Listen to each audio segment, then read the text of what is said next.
ठीक है सर, परिमल, ये पूछा आपने क्या भाई चुनाव आयोग से? आप तो बड़े स्टेक होल्डर हैं बिहार के चुनाव में। एसआईआर हुआ ही इस बिना पर था कि भाई घुसपैठिए इतने आ गए, और देश के गृह मंत्री कह रहे हैं राज्य के मुख्यमंत्री और प्रधानमंत्री तो नहीं चुनने देंगे देश का घुसपैठियों को। विदेशी नागरिक हैं इस देश में, इलीगल इमिग्रेंट हैं, राशन खाते हैं, बिजली खाते हैं, संसाधन खाते हैं हमारे देश के, और एसआईआर हो गया, सब बल्ले बल्ले है, चुनाव निष्पक्ष होगा, ऐसा जेडीयू भी कह रही है, बीजेपी भी कह रही है। विदेशी नागरिक कितने निकले, बताता क्यों नहीं कोई? गरिमा जी, बहुत दुर्भाग्य है कि जिस मुद्दे पर आप डिबेट करवा रही हैं और आप भी बोल रही हैं, जो गृह मंत्री ने स्पष्ट कहा कि जो पॉपुलेशन के इंक्रीज की जो रेट है वो not due to normal productivity, it is due to migration, illegal migration. और आप समझिए कि संसाधन सीमित होते हैं और संसाधनों पर भारतीयों का अधिकार होना चाहिए, ये कोई भी राष्ट्रभक्त देशभक्त कहेगा। लेकिन महागठबंधन के लोग, जिसमें कांग्रेस शामिल है, ममता बनर्जी शामिल है, राष्ट्रीय जनता दल शामिल है, ये लोग क्या करते हैं कि एक पैरेलल, जैसे लालू प्रसाद यादव के जंगल राज में एक पैरेलल इकोनॉमी था, किडनैप इकोनॉमी, उसी तरह ये लोग चाहते हैं कि एक पैरेलल वोटर लिस्ट तैयार हुआ जिसमें घुसपैठी उपस्थित हो। प्रश्न हिंदू, मुस्लिम, सिख, ईसाई का नहीं है गरिमा जी। प्रश्न है कि सरकार जो भी रही है आफ्टर 1947 वो कितनी संजीदगी से इस मुद्दे को महत्वपूर्ण रूप से इसको रिजॉल्व करने का प्रयास किया। अभी विजय जी ने एक महत्वपूर्ण प्रश्न उठाया कि उनके बच्चे जब होंगे, तो आपको याद दिलवा दें, घुसपैठिया का मतलब सिर्फ माइनॉरिटी क्यों, मुस्लिम क्यों आप बोलते हैं? चकमा शरणार्थी तो बुद्धिस्ट थे, हिंदू थे, उसके वह भी एक महत्वपूर्ण समस्या थी। और हमारे संविधान में जो आर्टिकल 11 के तहत संसद को जो अधिकार दिए गए थे,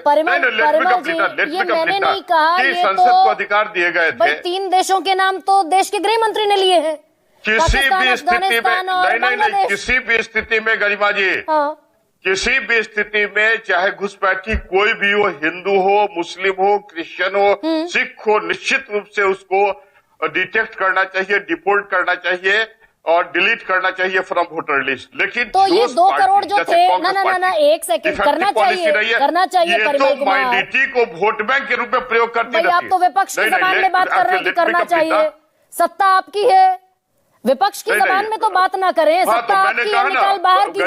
गरिमा जी, मुझे डेटा बता दीजिए कि कितने बिहार से बाहर हो गए। उदाहरण देता हूँ घुसपैठियों से, नहीं मैं आपको बतलाता हूँ डेटा वाइज और एक्ट वाइज कि जो भारत में जो घुसपैठी है, इस तरह के जो फॉरेनर्स के संदर्भ में जो अधिनियम रहे हैं, वो पर्टिकुलरली वो ये पासपोर्ट एक्ट 1920, फिर रजिस्ट्रेशन ऑफ फॉरेनर्स एक्ट 1939, फिर पर्टिकुलरली आप देखिए कि फॉरेनर्स एक्ट 1946, इसके तहत ट्रीटमेंट होते रहे हैं।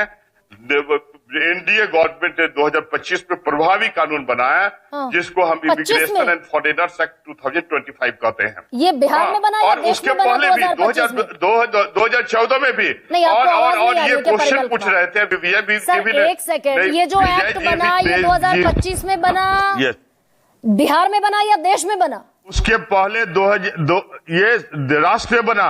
और मैं आपको बतला दूं जो प्रश्न उठाए गए हैं, देखिए एक्चुअली जो कांग्रेस की ये बीजेपी के प्रवक्ता यूज कर रहे थे, आसाम की स्थिति, आसाम में बिहार पर नहीं आएंगे, बॉर्डर है वो लॉन्गेस्ट बॉर्डर है भारत के साथ। बिहार पर आइए भाई, आपका स्टेट बिहार है, एसआईआर हुआ, 69 लाख लोगों के नाम कट गए, यदि मान लीजिए यदि हमारे गृह मंत्री, देखिए निश्चित रूप से इलीगल माइग्रेंट्स को चेक करने की रिस्पांसिबिलिटी सेंट्रल गवर्नमेंट की है, लेकिन उसके लिए प्रॉपर फेंसिंग होना चाहिए, और फेंसिंग के लिए लैंड अवेलेबिलिटी की रिस्पांसिबिलिटी राज्य की है।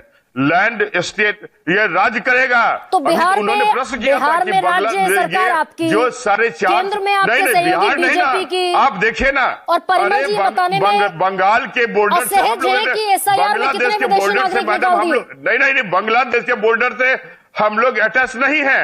बांग्लादेश के बॉर्डर से ये वेस्ट बंगाल अटैच है, वहां से माइग्रेंट जो इलीगल माइग्रेंट पूरे भारत में फैलते हैं। यदि केंद्र सरकार ने 450 किलोमीटर के फेंसिंग के लिए लैंड उपलब्ध कराने की बात की, तो ममता बनर्जी ने क्यों नहीं किया? भाई मुझे बिल्कुल ये परिमल जी बड़े सम्मान के साथ, मुझे बिल्कुल समझ में नहीं आ रहा है। This is the question of national security.